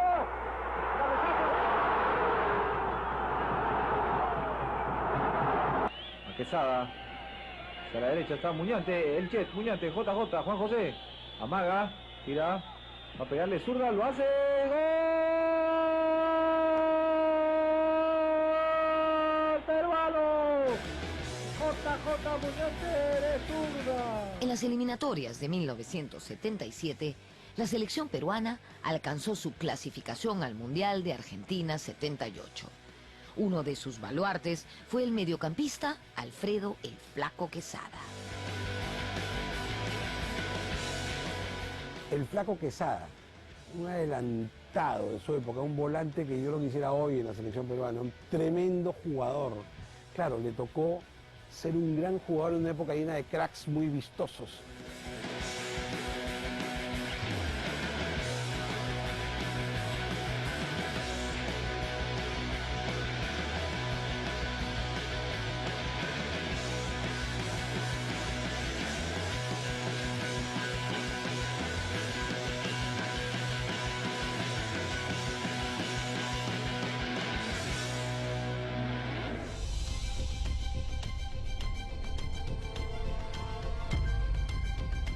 Teófilo Cubillas fue un 10 de ensueño, tanto en el club de sus amores, Alianza Lima, como en la selección peruana en sus casi 2 décadas de trayectoria. Mediocampista hábil, inteligente y goleador nato, además de guapísimo, por cierto. Es considerado por muchos como el mejor jugador de la historia de nuestro fútbol. Debutó en 1966 en Alianza Lima y se convirtió en el artillero de la temporada. Pero, ¿de dónde nace su apodo, el apodo del Nene? Bueno, dicen que estaba viajando a Bolivia para jugar y se le acercó la azafata a preguntarle qué quería tomar. Pero Perico León se adelantó y dijo: el Nene quiere su vaso de leche. Y desde entonces se quedó con ese apodo que lo acompaña hasta el día de hoy. Ahora un rebote y Cubillas desde el borde del área completa el segundo gol peruano. Cubillas fue campeón sudamericano en 1975 y en esa campaña le anotó un golazo a Brasil en Belo Horizonte. En los mundiales de México 70 y Argentina 78 anotó 10 tantos. Cubillas con el balón, atención, se dispara, gol de Cubillas. el gol que le hizo a Bulgaria en México 70 y los 2 que le hizo a Escocia en Argentina 78 se cuentan entre los goles más bellos en la historia de los mundiales.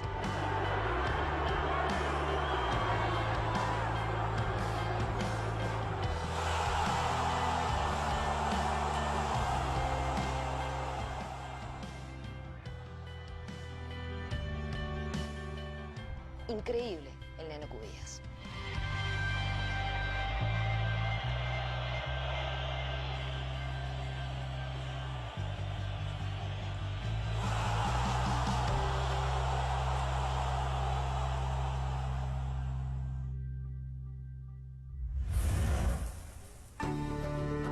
Dicen que no hay zurdo malo, pero en el caso de César Cueto, ese dicho se queda corto porque Cueto hacía poesía en las canchas de fútbol. Por eso fue bautizado como el poeta de la zurda. Recupera Uribe, Malásquez. Cueto, linda jugada de taco. Cueto fue un mediocampista fino, tenía una zurda mágica y además tenía gol. Era un hombre de pocas palabras, casi que hasta parco, pero se expresaba en la cancha, dribleando rivales, poniendo el pase de larga distancia preciso, haciendo paredes y anotando lindos goles también, como el que le hizo a Quiroga, tapando por Cristal el 1 de mayo de 1977. Fue un golazo de media cancha que dejó colgado al loco Quiroga.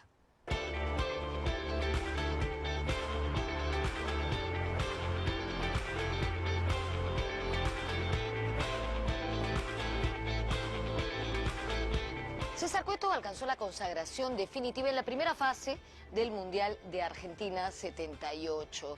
En esos encuentros contra Irán, contra Escocia y contra Holanda. En la revista argentina El Gráfico, de hecho, consideró que la volante peruana fue la mejor en la primera fase del Mundial y estaba compuesta por Cubillas, por Cueto y por José Velázquez.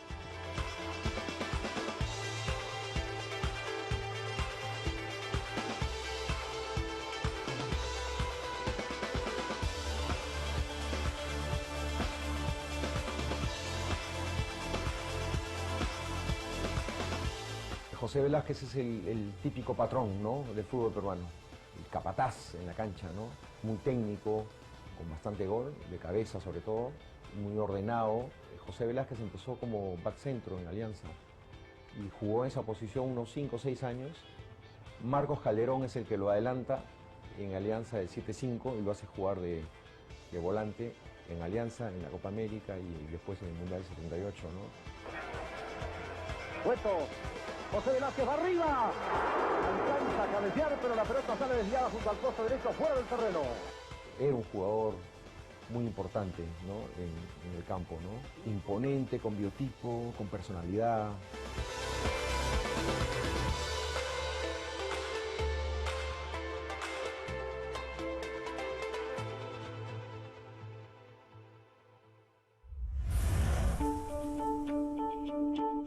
La segunda fase del Mundial de Argentina fue una verdadera pesadilla. Para las siguientes eliminatorias se armó un equipo al que muchos consideran el mejor de nuestra historia. El arquero titular era Ramón el Loco Quiroga. A los experimentados Chumpitaz, Cueto, Panadero Díaz, Velázquez Oblitas, Barbadillo y Duarte se unieron otras figuras como Julio César Uribe, Franco Navarro, Jorge Olaechea, Germán Leguía, Guillermo La Rosa y Eduardo Malásquez. Pelota picando, entra Cueto solo, Uribe, frente a Velázquez, ¡gol! ¡Malásquez! Para mí fue el mejor equipo, con el perdón del 70, ¿no? Mira la calidad de Quiroga, de Duarte, de Chumpitaz, el que te habla, de Cucurucho Rojas, de Cueto, Velázquez, La Rosa, Oblitas, Patrulla. Si La Rosa no entraba, entraba Franco Navarro. Si no jugaba Oblitas, estaba Malásquez. Si no jugaba tal, estaba Olaechea.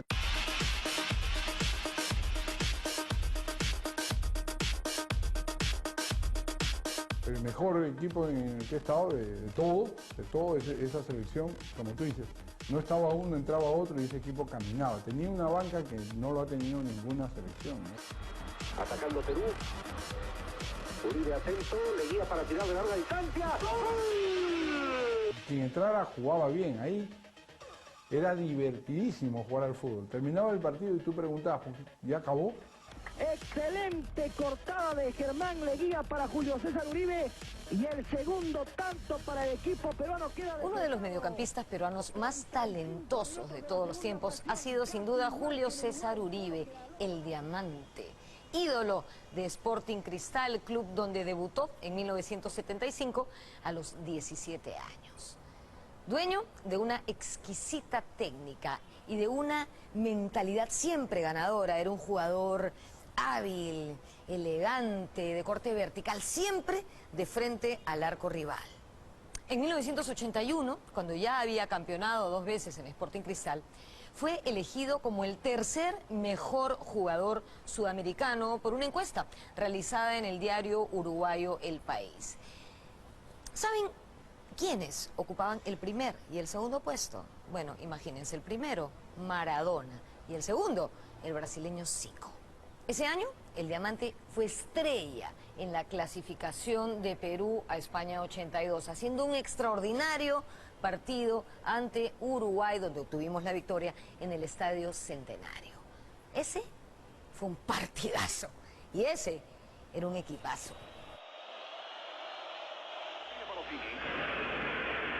Ahí está Julio César Uribe frente a Barrios. Sigue Julio César. Consigue descontarlo. Juan Carlos Oblitas. Juan Carlos Oblitas. Vamos Perú. Sigue Juan Carlos. La Rosa. Frente al arco libre para tirar. Cuando le ganamos a Uruguay en Montevideo 2-1, en donde él estuvo soberbio realmente. Julio César Uribe. Amaga hacia el área. Lo marca Blanco. Falta de Moreira. Uribe tiene que haber sido el último gran jugador que surge aquí en el fútbol peruano. Sigue Uribe con la pelota. Paseo en el centenario de los blancos y rojos de Perú. Y nosotros le dimos un gran baile. Bueno, este servidor fue uno de los 11 privilegiados que formamos parte de la selección, con otros 11 privilegiados que eran las alternativas, porque teníamos una gran selección. Esto no es solamente de 11, sino de 25 jugadores. Sigue el juego. Julio César Uribe. Jugamos sin complejo y demostramos superioridad. Tocando Barbadillo, Velázquez. ¡Atención, puede haber gol! ¡Entra Uribe, tira! ¡Gol! ¡Gol! ¡Gol! Conseguida la clasificación a España, la selección nacional emprendió una recordada gira preparatoria. En ella se jugaron memorables partidos, como el que sostuvimos en París frente a Francia. Ese día le dimos un baile a los franceses en el Parque de los Príncipes. Cuando entraron al Parque de los Príncipes nos miraban como si fuese, ¿quién es Chumpitá? ¿Quién soy yo? ¿Quién se Leguía? Pero al momento que comenzamos a jugar y lo apretamos, a los 30 minutos del primer tiempo se dieron cuenta de la calidad de jugadores que yo.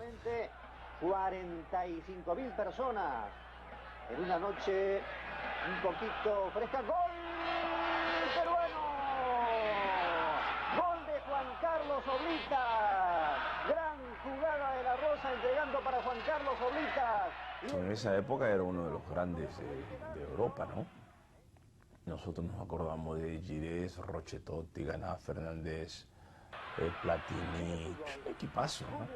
Y le ganamos con absoluta autoridad, o sea, siendo casi todo el partido superior a ellos, jugando sin complejos, atacando, generando posibilidades de gol, desesperándolos. Cuando hubo que meter pierna fuerte, metimos pierna fuerte. Recupera Uribe, Velázquez. Cueto, linda jugada de taco. Uribe. Toque de Velázquez.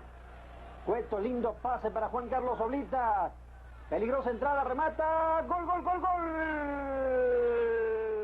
En aquella gira destacó un habilidoso volante, el cocoliche Germán Leguía. Germán Cocoliche Leguía perdiendo frente a Belón.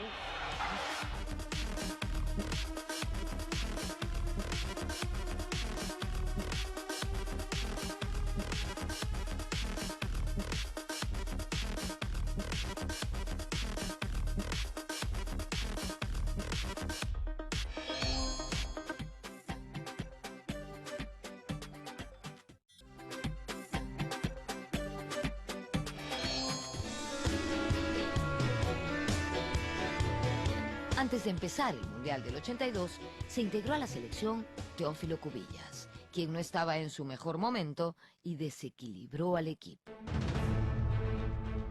Julio César Uribe debía reemplazar, suceder a Teófilo Cubillas. Lamentablemente esa sucesión no se da en España 82 porque en lugar de reemplazar un rey por otro, el entrenador decide llevar a los dos y nunca pueden gobernar dos reyes al mismo tiempo, ¿no? Y eso fue lo que ocurrió en España aparentemente. En España se jugaron 3 partidos y no se obtuvo ninguna victoria. Lo más destacable fue el empate a 1 con Italia, equipo que a la postre se convirtió en el campeón. El gol peruano fue anotado por el aguerrido zaguero y capitán del equipo, Rubén Toribio, el Panadero Díaz. El gol de Italia fue algo emocionante porque yo no lo grito tanto. Le digo a mis compañeros, vamos que sí podemos, vamos a apretarlo que sí podemos porque nosotros estamos encima ya de Italia, estábamos encima. Si nosotros hubiésemos apurado un poquito más, le ganamos a Italia.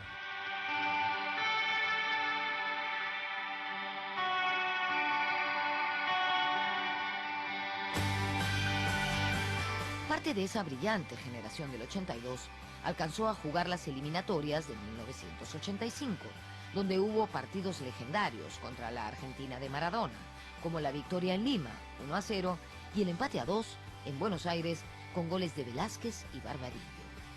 Esa vez, la clasificación se nos escapó de las manos. Maradona, Golechea que no alcanza, Pasculi, vamos Pedro, gol. Cueto hace un jugadón, ¿no? Contra Argentina, el partido que nos empatan al final, ¿no? Con gol de Gareca, pasa entre 2 jugadores, ¿no? Hasta ahora no sabemos cómo pasó, ¿no? Maradona en la mitad de la cancha con un taco, Cueto que se va con mucha inteligencia, moviendo la pelota con la pierna izquierda, la pone para Barbadillo, a las espaldas de Trocero, alguien lo quiere tomar, Barbadillo con el derechazo. Claro, y es un Cueto de 34, 35 años, pues es un jugador que agarra la madurez bien maduro, ¿no? Estaba luchando Cueto y Navarro. Maradona de este campo de juego de River Plate está muy mojada. Para mí la última gran generación del fútbol peruano hasta antes que apareciera esta buena generación. Hicimos una buena eliminatoria y requeríamos del triunfo, me acuerdo, para clasificar. Lo teníamos hasta el minuto 82. Y Argentina nos empata y con ese empate nos deja fuera, ¿no? Burruchaga. Llega Pasarela y Valdano. ¡Pasarela! ¡Pasarela! ¡Gol, Gareca, gol! ¡Gol! ¡Argentina! ¡Pasarela! Pie firme el balón allí. En esa selección del 85 apareció un 9 letal, Franco Navarro, quien destacó en el Municipal y luego brillaría en el Independiente de Argentina. Cabezazo de Franco Navarro sobre el área. Entra rematando sobre el área. Franco es un delantero que además no solamente hacía goles, como podía hacer Lolo, sino los hacía bonitos, ¿no es cierto? Probablemente uno de los mejores goles de Franco Navarro fue en un amistoso ante Chile, efectivamente, cuando tenía la pelota y parecía que le iba a rematar en primera, pero no, él prefiere levantarle la pelota al arquero, o sea, le saca la pelota al arquero por encima y luego la remata y hace el gol, o sea, ese es un gol estupendo. En ese equipo del 85 también se encontraba un muy habilidoso jugador, Eduardo el Flaco Velázquez. Entra Cueto solo, Uribe, frente al arco, Velázquez, gol. Velázquez marcando el segundo gol para el equipo peruano. Arriba Perú. Un malabarista, ¿no? Hay jugadas extraordinarias de Velázquez, ¿no? Previo a un gol a Uruguay, no sé si te recuerdas, que se lleva a Diogo, se lleva a otro, hace un desgol. En Medellín, en el Independiente de Medellín, la Malasqueña, que es el mejor gol que ha ocurrido en canchas colombianas, ¿no? Donde se lleva a varios jugadores, ¿no? Se lleva al arquero 2 o 3 veces.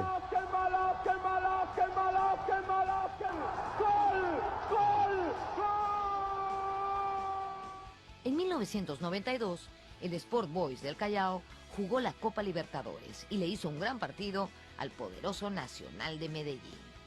Carlos Cuquín Flores tenía 18 años y era un futbolista vertical, hábil, pero lamentablemente díscolo.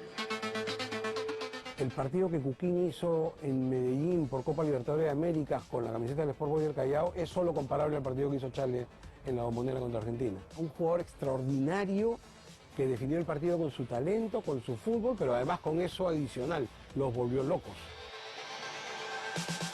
Debió ser él el reemplazante de todas estas estrellas, de Uribe, de Cubillas.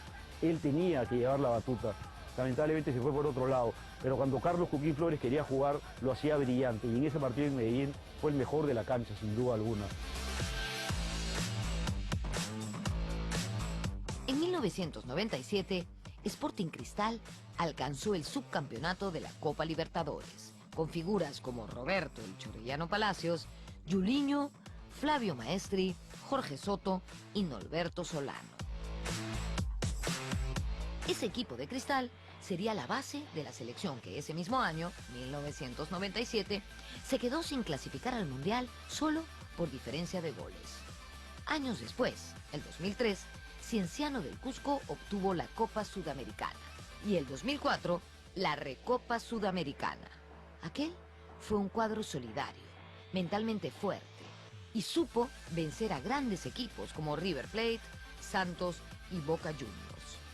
En esa década destacaron los logros a nivel individual del extraordinario goleador Claudio Pizarro, quien ganó varios títulos con el poderoso Bayern de Múnich. Es un jugador de equipo internacional, de gran valía, es quizás el jugador de más triunfos internacionales en el fútbol peruano, ¿no?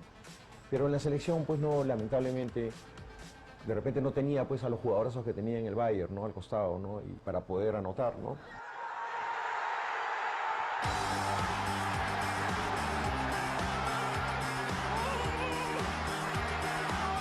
En 2018 amanecimos con una sorpresa. Perú volvió a clasificar a un mundial luego de 36 años. La primera parte de la eliminatoria parecía más de lo mismo, otra desilusión. Pero con el correr de los partidos, el joven plantel dirigido por Ricardo Gareca fue adquiriendo personalidad y privilegiando al colectivo por encima de las individualidades. Las históricas victorias sobre Paraguay y Ecuador fueron esenciales para este gran logro. Se trató de un equipo que volvió a la esencia del fútbol peruano, de toque y habilidad, a lo que sumó orden.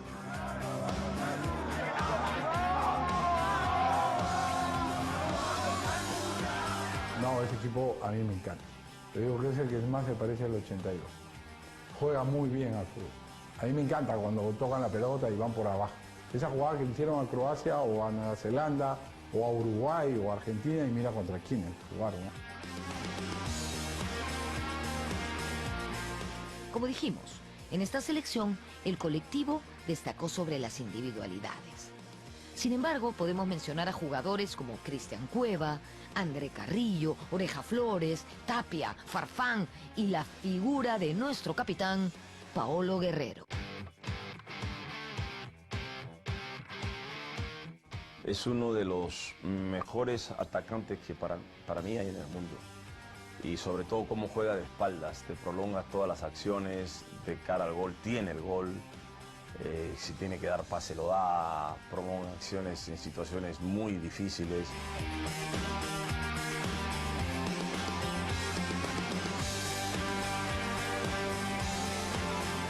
Nos hemos quedado sin mencionar a muchísimas de nuestras leyendas del fútbol, pero esperamos hacerlo en una nueva oportunidad. Ojalá que se vuelva costumbre ir al Mundial y que sigamos haciendo programas de este tipo, no solo con las leyendas del pasado, sino con las nuevas leyendas del presente.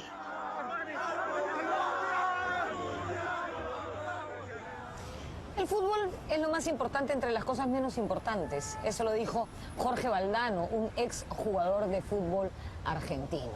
Hoy, por supuesto, es lo más importante que nos está ocurriendo. Estoy segura que los jugadores de nuestra selección pasarán a engrosar esta lista de grandes leyendas, de grandes figuras de nuestro balompié. ¡Arriba Perú! Nos vemos en la próxima. Estamos de vuelta. Qué emocionante, de verdad, ver todos esos momentos tan geniales del fútbol peruano. Ay, esos goles, esos pases de vuelta, la gana, la emoción. Hoy ya me dieron ganas de jugar una pichanquita. Pero no, Yaremis, no. Ahora es el momento de respetar el distanciamiento social. Pero bueno, ya que no podemos salir a jugar un partido, creo que podemos emocionarnos viendo estas grandes jugadas por la tele. Hay quienes piensan que ser deportista es fácil, pero nada que ver. Hay que esforzarse un montón y entrenar duro para llegar a ser una leyenda. Y eso no solo es en el fútbol. Podemos esforzarnos mucho para hacer bien lo que más nos gusta hacer.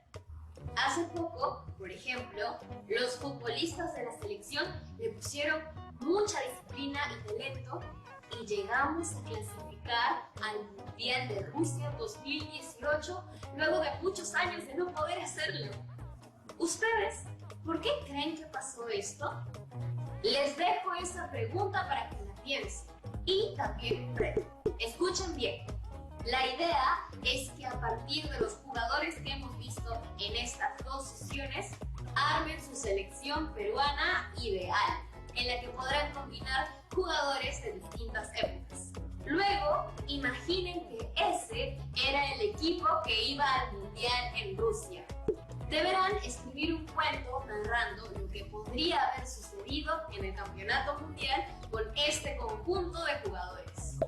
No se olviden de guardar sus historias con finales felices o sorprendentes en su portafolio de evidencias. Nosotros nos vemos pronto en un próximo episodio de Aprendo en Casa. ¡Chao!